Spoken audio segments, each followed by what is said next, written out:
Calvert Collins continues our Desert Underwater series, exposing the emotion and the danger that's involved. Well, people don't realize this is the human and very ugly side of the foreclosure crisis. But what deputy constables see every day is not a financial statement or an unemployment check, but a family's life packed up in boxes and trash bags being thrown out.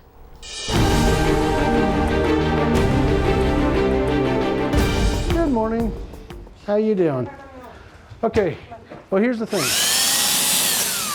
We're here to change the locks. This is Dean Lauer's Monday morning. From 5 to 7 a.m., he fills out eviction notices, then tapes them to front doors in northeast Las Vegas. Well, this will be a real easy eviction. It's an empty apartment. Then the tough part begins. Constable's office. Lauer is one of 10 deputy constables charged with evicting tenants who haven't paid their rent and homeowners who haven't paid their mortgage, and the bank is forcing them out. We work for the courts, and our whole reason for being at an eviction is to make sure that it's done lawfully and that to keep the peace. At one stop, Lauer finds a group of middle-aged squatters living in this 800-square-foot apartment. I mean, they really trashed your place. The owner says they've lived for free long enough. Okay, have you got all the stuff you're taking, or will you come back later to get some stuff? I'm done. You done? Okay. They left peacefully, but sometimes emotions run high and violence erupts. In a year and a half that I've been here, I've had one encounter, and that was more of a miscommunication. I went to escort him out.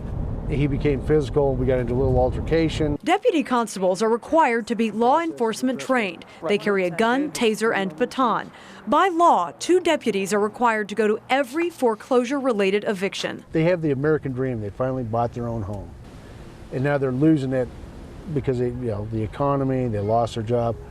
I've seen them break down. Tears are better than the alternative. His colleagues have had guns, knives, and baseball bats pulled on them, or even worse. One in particular has had 2 people commit suicide when he walked up to the door to do the eviction. Because of that unpredictability and danger, Lauer approaches each eviction with compassion. It's a traumatic experience to be, many times I've wondered how I would react in that situation. If somebody came into my home and said, "You have to leave."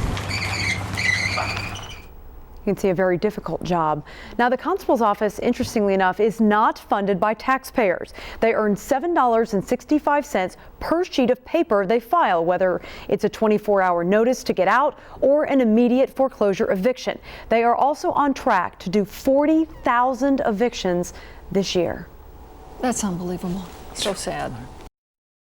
Big banks have gotten creative, establishing companies of inexperienced, speedy appraisers who don't always evaluate houses accurately. You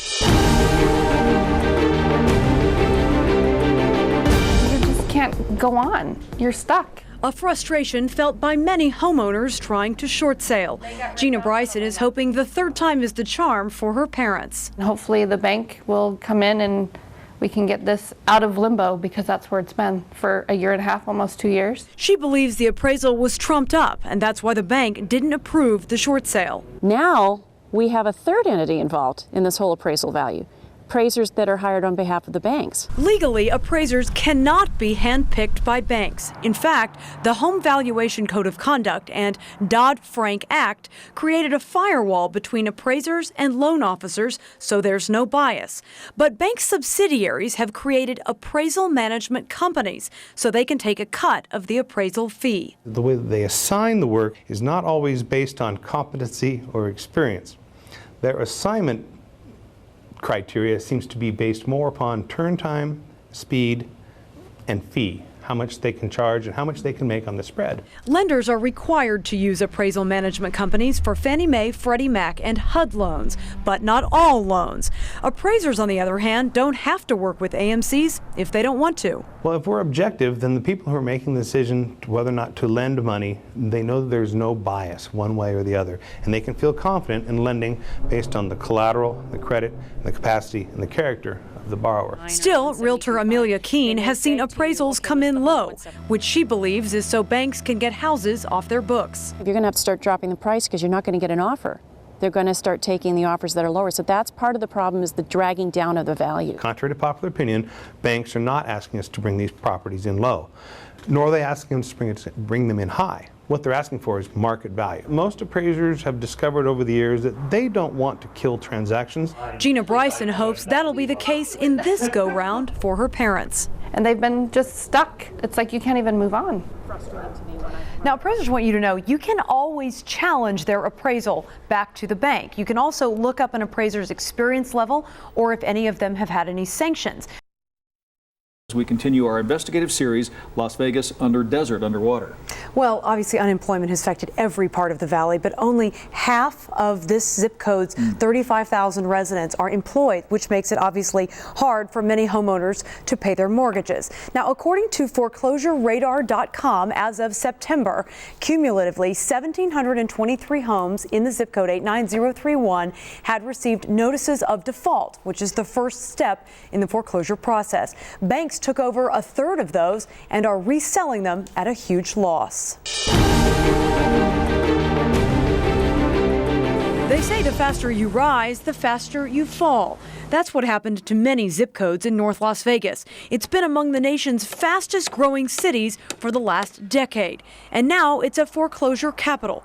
89031 is ground zero. How much lower can we go as far as home values are concerned? This one in the Paseo del Norte subdivision is selling for $75,000. It's 15 years old. Most of its neighbors are short sales or foreclosures listed around the same price. And it's Bill Meyer's job to sell them to whoever can buy. All zip codes are challenging. I think the key is not necessarily the zip code. The key these days is the condition of the home. 89031 is a prime example of that. The neighborhoods closer to Craig are older, built in the 90s and early 2000s. To the north, the Aliante master planned community went up in 2002. Golf course living used to cost $500,000. Now the median price is down to $200,000 or less. John Jaworek is the neighborhood watch captain for Paseo del Norte and patrols the streets every day. Very close to where we're standing right now is a guy who has a very good job, and he tells me, he told me this several months ago, I've stopped paying about 10 months ago on my mortgage. He said, it's not worth it. So that's the case with some of these houses. Many will get notices of default and have to decide whether to foreclose or short sale. No zip code has racked up more NODs than 89031, with a cumulative 1,723, according to ForeclosureRadar.com. The bottom line is worse. The average amount of money owed on a note is $281,000, but they are being resold at auction for $145,000. When you hear the statistics that your neighborhood has the most notices of default in Clark County, right? How do you feel about that? I don't feel too apprehensive about it because I know it's an opportunity for people to move in, and I know they're good people because I've seen these people and I meet them.